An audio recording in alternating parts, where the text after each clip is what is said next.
Washington DC. अब इसकी जरूरत दरअसल इसलिए पड़ी, जैसे थोड़ा सा पहले बैकग्राउंड समझते हैं कि 1919 के बाद जब वैश्विक मंदी बढ़ी, उसके बाद लगभग 1919 के बाद लगभग 2007 से 9 के बीच में एक वैश्विक मंदी पड़ी थी दूसरी बार विश्व में। तो इसकी समस्या को आपस में सुलझाने के लिए ये सम्मेलन 2008 में वाशिंगटन डीसी में हुआ था। तो इसमें बातचीत की गई, इसमें आर्थिक मंदी आई, तो जो वित्तीय संकट उत्पन्न हुआ उसको खत्म करने के लिए बहुत सारे उद्देश्य पर प्रयास किए गए। इसके बाद आने वाले समय में जैसे अभी देखा जाए फिलहाल तो स्वास्थ्य को लेकर बहुत बड़ी समस्या है, जलवायु परिवर्तन। तो G20 के हर वर्ष के एजेंडा में ये देखने को मिलता है। इसके बाद आती है G20 की कार्यप्रणाली। तो G20 की अध्यक्षता में कोई भी देश अगर करता है तो वो एक वर्ष के लिए उसका कार्यकाल सुनिश्चित कर दिया जाता है। जैसे अभी इंडिया ने किया तो 1 दिसंबर 2022 से 30 नवंबर 2023 तक इसकी अध्यक्षता करेगी। G20 में 2 समांतर ट्रैक होते हैं जो इस पर मेनली काम करते हैं पूरे वर्ष। एक होता है वित्त ट्रैक, एक होता है शेरपा ट्रैक। वित्त ट्रैक के अंतर्गत सदस्य जो देश होते हैं उनके वित्त मंत्री और केंद्रीय बैंकों जो उनकी केंद्रीय बैंक होती है उनके गवर्नर पार्टिसिपेट करते हैं। जो देखा जाएगी एक साल में भारत के कई शहरों में इसकी सम्मेलन होता है आपस में। इसके बाद होता है शेरपा ट्रैक में ये होता है कि जो राष्ट्राध्यक्ष है वो पूरे साल तो आएंगे नहीं भारत, तो वो एक अपना प्रतिनिधित्व नियुक्त करते हैं, ठीक है ना। तो जो प्रतिनिधि आता है वो पूरे साल जहाँ भी सम्मेलन होगा उधर वो पार्टिसिपेशन करेगा अपने देश की तरफ से और वो भाग लेगा, पूरा सुपरविजन करेगा। एक साल में क्या क्या एजेंडा तैयार है। अब एक एग्जाम के लिए जरूरी हो जाता है कि भारत के लिए शेरपा कौन है, भारत का जो प्रतिनिधि है वो शेरपा के तौर पर कौन है। तो अमिताभ कांत जो पूर्व CEO रह चुके हैं नीति आयोग के, उनको इसका शेरपा बनाएगा। G20 इसके अलावा देशों के जो नागरिक होते हैं, शोधकर्ता होते हैं, कुछ ऐसे समूह होते हैं, विचारों के जो मंच होते हैं उनको भी इसके माध्यम से एक साथ लेगा। अब बात आती है कि G20 की भारत के द्वारा अध्यक्षता, तो अब वो मेरी कुछ बातें ध्यान रखनी, जैसे कौन से नंबर का 18वें नंबर का संस्करण है जो भारत की राजधानी नई दिल्ली में 9 से 10 सितंबर के बीच में दिल्ली में एक प्रगति मैदान है, वहाँ भारत मंडपम में इसका सम्मेलन हुआ। और भारत मंडपम इंडिया का सबसे बड़ा कन्वेंशन सेंटर है, ठीक है। 18%।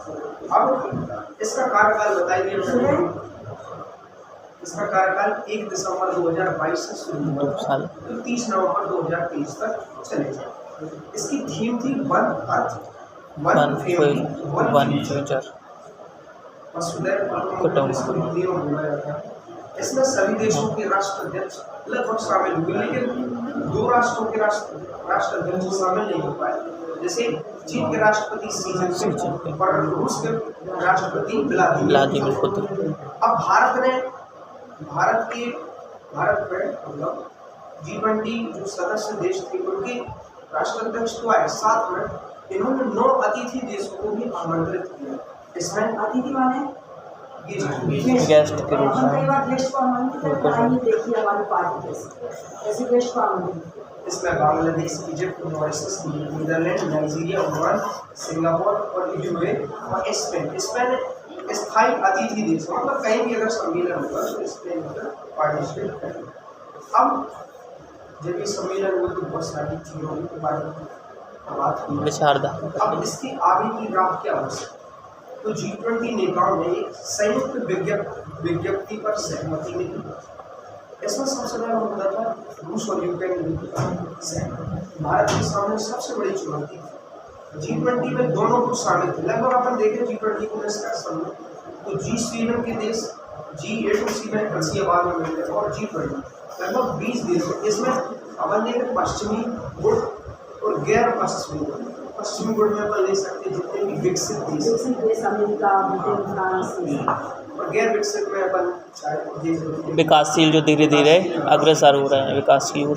भारत के लिए सबसे बड़ी उपलब्धि हुई कि दोनों गुटों के बीच इसमें सहमति बनाई और G20 अब जो रहा वो G20 नहीं रहा, G20 बन रहा है, क्योंकि इसमें अफ्रीकी संघ को स्थायी तौर पर सदस्यता मिल चुकी है।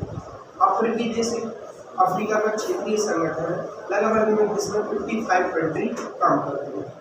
भारत विकासशील और अल्प विकसित देशों का एक नेता के तौर पर होगा। और कोई भी विकासशील देश इतनी बड़ी बैठक करेगा तो लगभग एक विश्व स्तर पर उसकी छवि अच्छी होगी। अब इसमें एक बात की गई है कि भारत और मध्य पूर्व यूरोप आर्थिक गलियारा शुरू किया जाएगा। इसमें भारत, यूएई, सऊदी अरब, यूरोपीय यूनियन, फ्रांस, इटली, जर्मनी इनमें से शामिल होंगे। अब इससे प्रॉफिट क्या होगा कि जो रेल और शिपिंग कॉरिडोर है इसके माध्यम से ये आसान होगा। इसमें तीनों क्षेत्रों का एकीकरण करके इसमें कनेक्टिविटी पहुंचाई जाएगी और सतत विकास होगा। बिजली केबल बिछाई जाएगी, हाइड्रोजन पाइपलाइन और हाई स्पीड डेटा केबल, तीनों क्षेत्रों के बीच व्यापार बढ़ेंगे और संबंध बढ़ेंगे स्थापित। अब एक मुद्दा उठा होगा खाद्य सुरक्षा के लिए। हम देखते हैं कि यूक्रेन और रूस का जो युद्ध हुआ तो खाद्य संकट कहीं ना कहीं बहुत चरम पर हुआ, क्योंकि देखते हैं अपन यूक्रेन को रोटी की डलिया कहा जाता था। सबसे ज़्यादा गेहूं का एक्सपोर्ट वहीं से होता है दूसरे देश को। तो सभी देशों में एक चर्चा हुई कि रूस और यूक्रेन अनाज, खाद्य पदार्थों और उर्वरकों की डिलीवरी सुनिश्चित करें, पूरी दुनिया में आपूर्ति जो कम हुई है उसको कहीं ना कहीं पूरी कर सकें। इसके बाद क्लाइमेट चेंज जो आज के समय में देखा जाए बहुत बड़ा मुद्दा है। इसमें ये होगा कि जो विकासशील देश हैं उनको निम्न कार्बन हेतु पोषण की सुविधा जो विकसित देश है वो कराएं और दुनिया में जो कोयले से जो बिजली बनती है उसको चरणबद्ध तरीके से कम करने के लिए और ज़्यादा प्रयास करने की जरूरत है।